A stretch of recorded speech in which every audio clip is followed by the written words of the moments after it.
Ferros, Manos e o Dilema da Carne. Warhammer 40k é cheio de personagens marcantes e memoráveis, mas poucos são mais impactantes quanto os filhos do Imperador da Humanidade, os Primarcas. 20 semideuses criados pelas mãos do próprio Imperador para trazer para a humanidade uma era de iluminação e razão, fora da superstição bem como das amarras da religião. Estes super-humanos foram criados com uma zombaria contra os mitos das religiões do passado, feitos para mostrar o poder da superioridade da razão e do intelecto humano sobre a submissão da fé, sendo representações vivas, assim como o próprio Imperador, do potencial latente da humanidade, tendo o homem como fonte de si mesmo e ele sendo seu próprio Deus. Todavia, esses semideuses, embora espetaculares, representavam tanto as maiores virtudes que a humanidade ostentava quanto as suas mais profundas falhas, pois as virtudes desses seres estavam além da compreensão mortal, assim como seus mais profundos vícios. Mas nenhum desses seres representam mais o dilema humano, bem como suas mais profundas falhas, do que o 10º Primarca, comandante da 10ª Legião da Marinha Espacial, os Mãos de Ferro, Ferros,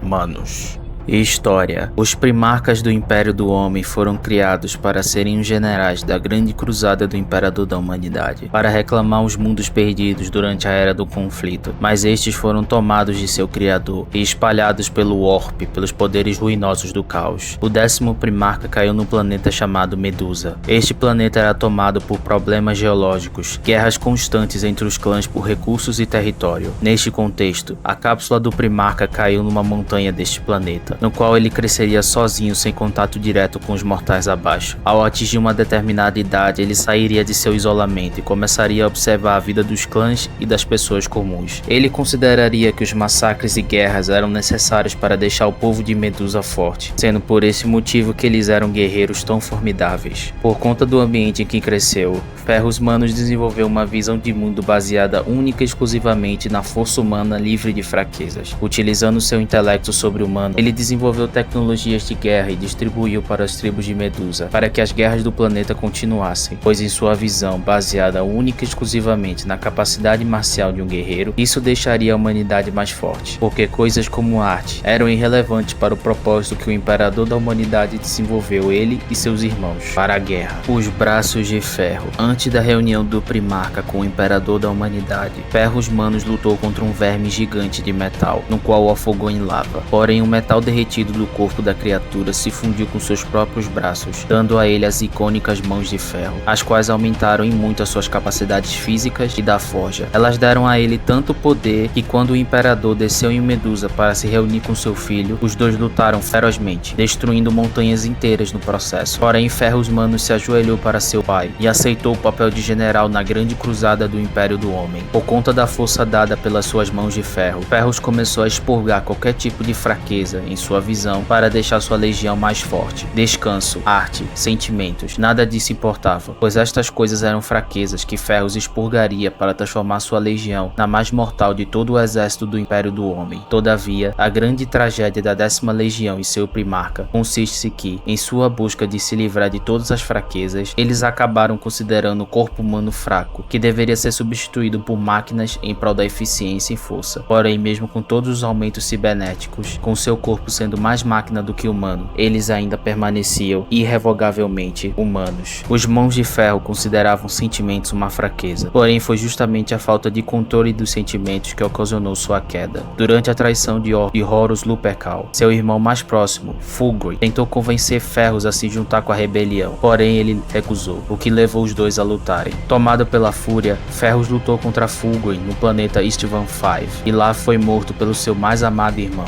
Os Mãos de Ferro, incapazes de lidar com a perda de seu amado senhor, se entregaram totalmente aos dons de máquina, pois eram incapazes de lidar com a dor, sofrimento e tristeza da perda de Ferros. A carne é fraca. Os Mãos de Ferro então embarcariam numa espiral de dor e sofrimento. Todo aquele que demonstrasse o mínimo de fraqueza seria morto pelas vossas mãos. A carne é fraca. É o grito de guerra da 10ª. Conclusão. A história dos Mãos de Ferro e Ferros Manos serve para mostrar que a humanidade é incapaz de transcender os limites de sua existência sozinha. A arrogância de achar que os sentimentos são fraqueza levou à queda de Ferros Manos, pois são os sentimentos que movem o homem com a razão existindo para controlar eles. Isso mostra que no final, o homem é incapaz de lidar com suas próprias falhas sozinho. O coração duro e mau do homem o leva a destruir tudo e a todos, incluindo seu próprio corpo, porque não consegue lidar com si mesmo e seus pecados. A Bíblia diz que o coração do homem é desesperadamente corrupto, e o próprio Cristo disse que o espírito está pronto, mas a carne é fraca. Porém, a grande diferença entre ferros manos e Jesus é que Cristo veio para resgatar a humanidade de suas próprias prisões. Jesus morreu e ressuscitou com seu corpo, indicando que ele não veio para destruir a carne, mas para restaurar e resgatar o corpo corrompido pelo pecado. Através da fé em Cristo e do agir do Espírito Santo, podemos de fato vencer e transcender nossas falhas e natureza corrompida, alcançando um novo patamar, pois amor é a força e Deus é amor. Assim como Cristo venceu a carne e foi assento aos céus, da mesma forma aqueles que creem nele e praticam seus mandamentos vencerão.